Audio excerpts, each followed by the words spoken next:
po ng mga kapabi, mga business na. Yung ano, Ayun po. Ayun nga po no, mga business ano, kasi baka isipin po ng iba na sige. ayun po. Grabe to siya. Para mag-ihi. Alam ko Ayun po ng mga business na. Ayun. Alam ko mag-discount. At Mag-ihi ka na dyan, may CR naman dyan. ayun, hindi, pwede dyan, kahit saan ka dyan ka na, pwede ka dyan. Kasi tatakas ka naman. Tatakas ka naman. Ha? Kasi sa bahay, Ayun. hinahanap ka rin. Ayun nga po ng mga business. Si Princess nandun na sa bahay. Siya ang pumapasok ngayon. In-enroll kita, pero saan ka? Sabi daw ni Prince na uuwi niya daw siya dito. Uuwi niya daw yung mga anak ko. Nandun nga, pinapadala ko. Bakit tinakbuhan mo ako doon yung hinanap ka namin?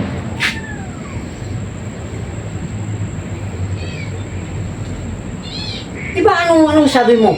Hindi na maulit po, hindi na maulit po. Oh. Ano ba talaga? Hindi na maulit pero paulit-ulit. Di ba simple lang yung sinasabi ko sa'yo? Pwede naman kayong lumabas pero umuwi kayo sa tamang oras. Oh, masama ba yun?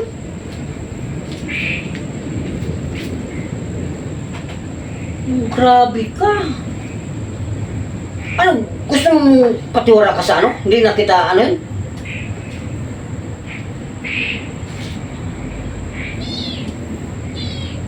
Hinahanap ko ni Princess. Oh, kagabi. Oh, saan kami? Pumunta rin kami dyan kagabi. Pero hindi ka namin naaanuhan. Kasama namin si Badit. Si Langga. Ay, hinanap nyo rin pala siya gabi. Oo, kagabi. Grabe. Inabangan namin Oo. doon sa may ano. Kasi malayo pa lang. Pag Oo. nakita na ako, tatakbo na. Ayun. Kaya sumama si Princess. Oo. Kasi sabi ko, Princess, Hmm. anuhin mo na para makauwi. Hmm. Kasi patiwara na dyan, sumasali na sa mga, Hmm. ano dyan sa mga, ano, nag-inom na. Di ako nagiinom doon. Nagagalit na nga rin siya. Panay sigarilyo ka raw eh. Di ako din ako nasasagarilyo doon. Mga Ikaw pa sinungaling mo, marami na nga nagsasabi sa akin doon. Mga sinungaling yun, mga nag-ano nga yun. Sinisiraan ako doon, kaya nga di ako pupunta, dito na nga ako eh. Oo. Magkapo na akong Di ba, galit ka pag sinisiraan ka. O, pero ako, anong ginagawa mo? Ginagawaan mo rin ako ng hindi magandang, ano, o, tama ba yun? Anak, magulang, sinisiraan, nilalaglag. O, dapat ang anak magtanggol ng magulang. Hmm. O. Kahit anong sama ng magulang, magulang pa rin yun. Ako, hindi man ako ganyan sa magulang ko. Kahit anong gulpi sa akin, pero hindi ako nagtanim ng samang loob sa magulang ko. Dahil magulang ko pa rin yun. Oh. Pumapasok ako, puro pasa ang katawan ko. Anong sabi ng teacher sa akin? Anong nangyari sa iyo? Bakit ganyan ang ano mo? Pero anong ginagawa ko? Pinagtanggol ko pa rin yung mga magulang ko. Pero sila may kagagawa nun. Oh, pero ako, ginaganyan ba kita? Di ba hindi? Simple lang ang ano ko sa'yo. Tulungan nyo naman ako sa gawaing bahay. Hmm. Mayroon namang masasaing. Bakit ayaw nyo magsaing? Ako pa rin ang hihintayin nyo. Hmm. Mga kapatid nyo, atupagin nyo na. Para makapag-isip naman din ako kung ano ang dapat kong pagkakitaan. Para makapag-uwi naman ako kung mayroon man akong madiskarte sa labas. Gusto kong magtrabaho, hindi ako makapagtrabaho dahil wala magbantay. Oh. Grabe, pang... Oh. Doon sa Saranay, oh, kahit ano-anong mga pinagsasabi mo doon. Di na ako pupunta doon, kaya Hindi na nga, pero dati. Oh. di naman ako pupunta doon eh. Sabi ko kala Kuya Damulag, nandito na ako maghapon. Pupunta pa ako sa trabaho niya eh. Oh. Pero hindi mo ba naisip na nakaporhisyo ka sa trabaho ng isa? Oh. Pag gano'n, pumunta nga ako doon, sabi Yan niya, ang wala daw. isipin mo, ikaw dahil ikaw may isip na. O, ilang taon ka na? Ha? Di ba? 13 ka na. O, 10 pa lang ako. 10. O, kasi kayo ni Pugi, Yung 11 si Papa sa hotel. Magkasunod lang kami. Oh. Si Pugi, nakaintindi na. Oh. Mabuti pa nga rin si Janjan, ilang taon pa lang si Janjan, nakaintindi na.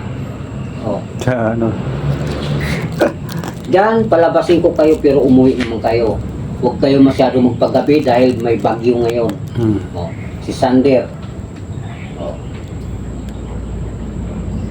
Binabawalan ko ba kayo? Hindi po. Oh. Ang hiling ko, umuwi kayo sa tamang oras.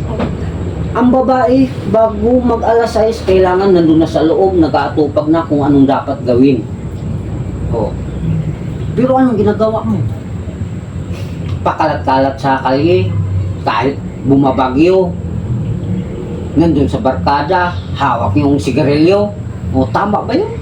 Di naman po nagaw, sinisiraan po kasi nila ako. Huwag ka nang mag-ano, kasi maraming nagkwento sa akin dun. Kahit yung nagtitinda dun, nagkikwento sa akin. Eh. Sinisiraan nila ako.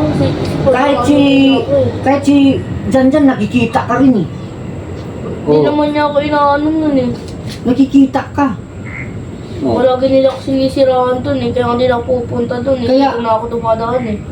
Sus, pang hindi mo, ano eh, ang galing mong mga ano talaga, mga tuwiran. Oo. Kaya, hindi ka mauubusan ng pangituwiran. Sinisiraan po kasi nila ako dun eh. Kaya di na ako pupunta dun eh. Oh, isa lang ang sagot dyan, tango. Umuwi ka sa bahay. Oh, magpakatino ka para respetuhin ka ng mga tao o kasing edad mo. Hindi mo ba na ano? Anak ni tata. Oh, nakita mo ba nagpakalat-kalat sa ano? Nandun lang sa loob, gawain, tulong sa nanay nila. Oh, may mga kanya-kanyang ano, gawa. Yung isa nagugas ng plato, yung isa nagsasaing, yung isa nagwawalis. Oh. Di ba anong mga sabi ng mga tao? Ang sarap ng buhay mo, Renato, kasi ang dami nyo. Kung magtutulungan lang kayo, hindi naman kayo ganyan. O, totoo yun. Kaso, nagsalita ako ngayon sa inyo, maya-maya, wala na. Sinong masama? Ako. Dahil pinabayaan ko kayo. Oh.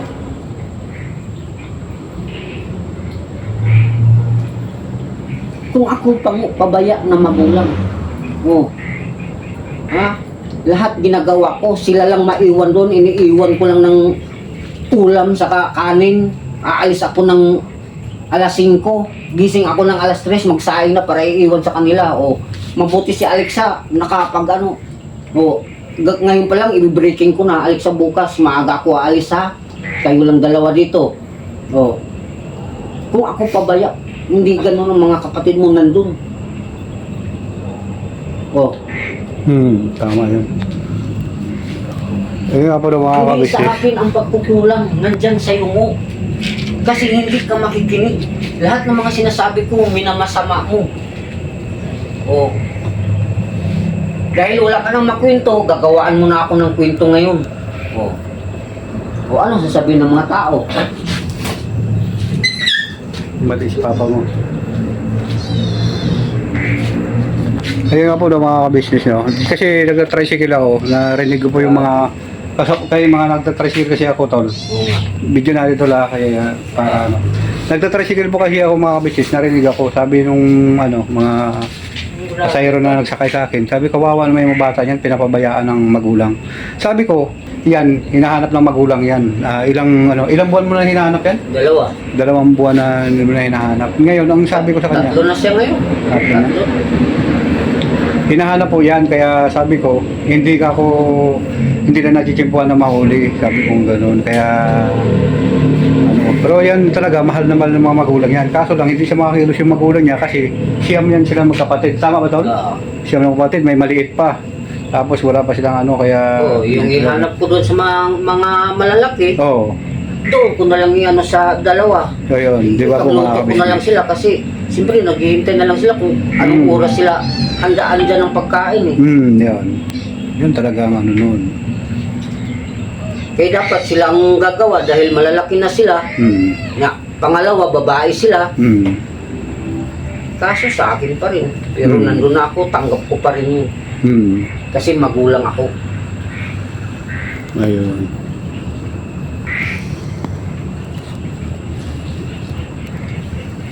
Grabe ka pang. Uwi tayo. Uwi na tayo. Atin ko kayo tol. Oo. Ano tayo? Ayan po na mga business. Ano na lang ako, maka... Hmm. Nandun si, princess. Ano tayo? Bahay. Atin ko to. Tay, pahatid mo na ako kang damo ha. Ayan po na mga business. Matilim na. Hindi ka naawa sa sarili mo.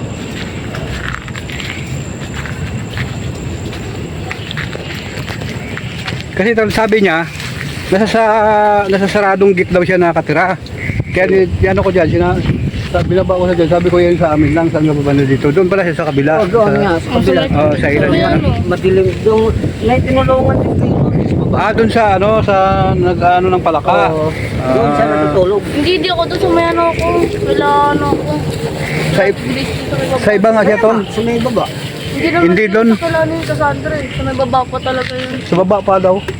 Oh, di ba Kasi tayo? nakikita sa nibong doon. Oh, yun. Oo, doon. Ayan po na mga business, balikan ko po kayo Ako mga ni Bong business. doon. Dumadaan. Business, dito na tayo. Paano tol? Ay, sige. Oo. Yan na siya ni Ricardo. Salamat sa Sige, ano mo. ano? Si ano?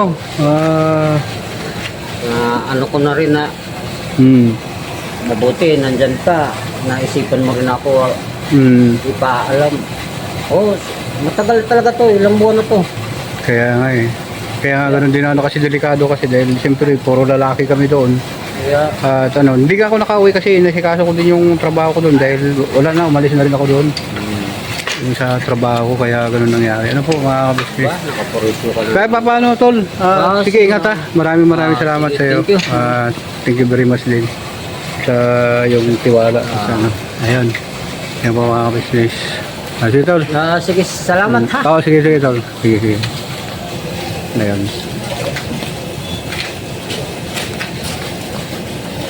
Uwi na rin ako mga business.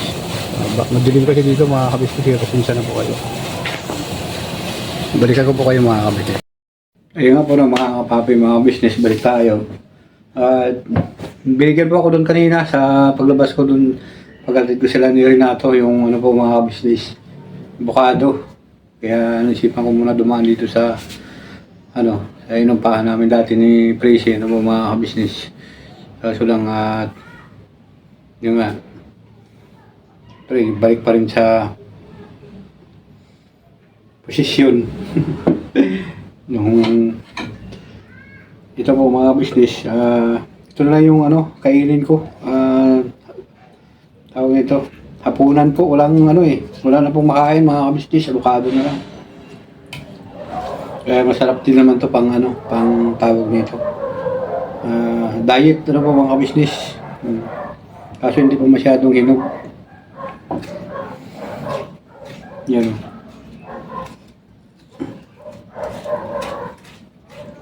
Ayun nga po mga ka-business, yung dun sa tagpo na yun na si Renato, napaiyak na rin. Pero nagsasalita sa kanyang anak na din ako mga ka-business kasi buti pa si Renato, naalala ko nung ako pa na naglayas, buti pa si Pango, may magulang sana naghanap sa kanya. Ano po mga ka-business, nimulipad natin po doon sa mga ka-business. Samantala na ako, wala mo lang magulang naghanap sa akin, ano po mga business, kung ako naglayas, so maliban doon siya. Parang naalala ko rin yung kalagayan ni Renato na mahirap pala kapag malayo ang isang magulang. Malayo ang magulang sa anak. Talagang kahit gusto man nila na makapili ng kanilang anak na hinahanap, akala nila siguro hindi tulad niya pagiging isang pagsisinungaling po mga business. Yung magulang niya, sinisiraan niya. Mantala na ang magulang niya naghahanap sa kanya. Dahil daw sa Ang dami po mga kinukwento, mga kabisnes. Kaya, naawa ko kay, kay brother Renato. Kaya po na mga kabisnes, balik tayo. Yun siyempre, napayak si Renato nung pinagsasabihan niya yung anak niya. Pero siyempre, parang diyan, tignan yung damdamin ko sa isang magulang, po mga kabisnes. Kasi nag-isang magulang din ako na ng aking mga anak na wala. Pero talagang hinahanap ko siya kahit sa malayong lugar sila. Pumunta ng Marapi, Piliti. Sinanap po sila doon, hindi ko sila nalagpuan. Halos 6 months ako naghanap doon sa kanila mga kabisnes. Pero hindi ko nakita. Kaya grabe talaga hanggang sa nakapunta ako ng Masbate, nakapunta po ako ng iba-ibang lugar doon na sakaling makita ko sila, hindi po talaga mga kabisnes. Ayun. At talagang napapahamak po ako doon sa mga lugar na napuntahan ko kasi hindi naman ako masyado pa marunong magsalita sa mga lingwahe nila. Kaya napagkamalan po ako na isang spy ng alagad ng batas kasi malaki po ako mga business tapos yung gupit ko pang pa pang crocat pa. Kaya nabugbog po ako mga business. Pero napatunayan din naman kasi hindi ako nahanap ko lang yung aking anak doon. Kaya isang magulang pala po noon po mga business. Pagka mahal niya yung kanyang pamilya, hinahanap talaga yung anak. Pero nung ako nawala mga kabisnes, walang humanap sa akin. Kasi sinanay naman po kasi hindi niya kaya po mga business kasi tatawid siya ng dagat o kasi nasa probinsya pa po sila noon. Tapos si tatay, ganoon din po mga kabisnes kaya wala. Tapos, pero ako mga kabisnes, tumawid ako ng dagat din papuntang Samar. Hinanap po sila sa loob ng 6 na buwan, hindi ko pa sila nakita. Yun. Pala, nandito lang sila sa Bulacan, nagtatago kasi yung mama niya nag-asawa na. Nung iba yung kasama ko sa trabaho. Yun po. Yan. Kaya sobrang lungkot ng buhay, po mga kabisnes. Kaya, yun, naintindihan ko po si Renato sa ganung niya sa mga anak niya na siyempre sinasabi nga ng iba na hindi niya yung mga bata kawawa naman yun, walang mga magulang nag-aasikaso. May mga magulang kaso nang tumatakas po mga kabisnes. Yun mga sabi niyo mga iba-iba natin dyan mga kababayan, sabi niya nanonood sila sa akin yan sa mga video yun. Makikita niyo po dyan yung mga sinasabi ng kanyang magulang na kung ilang buwan niya hinahanap yung kanyang anak, business. Para malaman nyo rin na kung nakapanood kayo sa sa vlog natin na to. Yung mga business avocado. Ito na lang yung kainin ng mga business kasi wala na. Tikman muna natin mga business kung mukha na siya. Pinakadayo ko din ito mga business kasi malaki na yung malaki yung na masaya si Renato ngayon dahil naisip na nandun na yung anak niya. Tsaka wala naman sa amin problema doon mga kabisnes sana. Kung lalaki yung anak ni Renato, po. Kaso lang babae po yung anak niya. Tapos nakatira doon pro lalaki. Ako sa tatay, yung Jasper, hindi na rin umuwi si Perli. Baka mamaya-maya, naman pong ihipon ng mga tao na hindi naman kano-ano, tapos doon titira po mga kabisnes. Kaya minabuti ko lang po na makita siya ng kanyang magulang para ma-sure po na makauwi po sa kanila. So, ayun po sana mga kabataan na pinapaaral, mag-aaral po kayo ng mabuti mga kabataan kasi pambira lang ang magulang na magpapayo ng Hindi ikabubuti ng mga anak. Lahat po yan para sa inyo mga kabataan. Na ano, ibig sabihin, pag pinapaaral kayo ng magulang ninyo, yung magulang ninyo, mabuting tao yan. Kasi iniisip yung inyong kapakanan. Hindi katulad ng ibang magulang din, pasintabi lang po na bahala na kayo kung mag-aaral kayo. Hindi, ano, parang wala silang bahala na kung mag-aaral, kung hindi. Parang ganun nangyari po sa amin mga kabisnes. Sa magulang, sa tatay ko, bahala ka na kung mag-aaral ka o hindi. Magsarili ka ng sikap. Kasi po ako mga kabisnes, nagsarili po akong sikap para makapag-aaral eh. Nagtatrabaho din sa maga, katulad sa anak ko, na kung napapanood nyo yung vlog natin sa Bulacan. Nag-aaral siya sa umaga, nag-trabaho sa umaga, nag-aaral pa rin siya. Ng gabi, sa trabaho, aral sa umaga, parang balik-balik lang po ng mga kabisnes. Mga business, siguro maraming salamat po sa inyo sa pagsama nyo sa simpleng vlog na ito. Kaya nga po mga kapapi, mga bisibalik tayo. So hanggang dito na lang po ang simpleng vlog na ito mga kapapi, mga business. At maraming salamat sa tulong ninyo sa Ka-Business Official, Papa Dins TV at Mrs. KB Official, sa mga kapatid kong kagwang.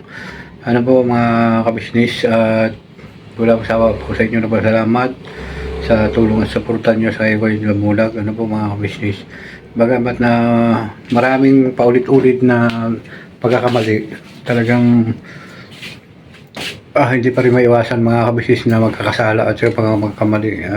Sana pasensyahan nyo po rin ako ulit mga ka-business. Hindi nakakapag-upload at hindi pa rin nakapunta sa bahay ni Kuya. Ano po mga business.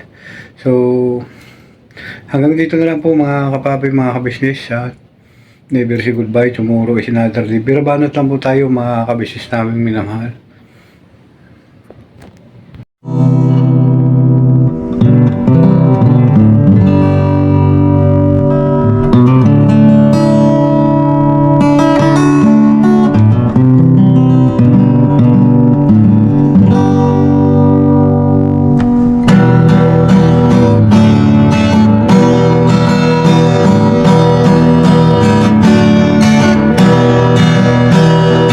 Tayong lahat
Pinoy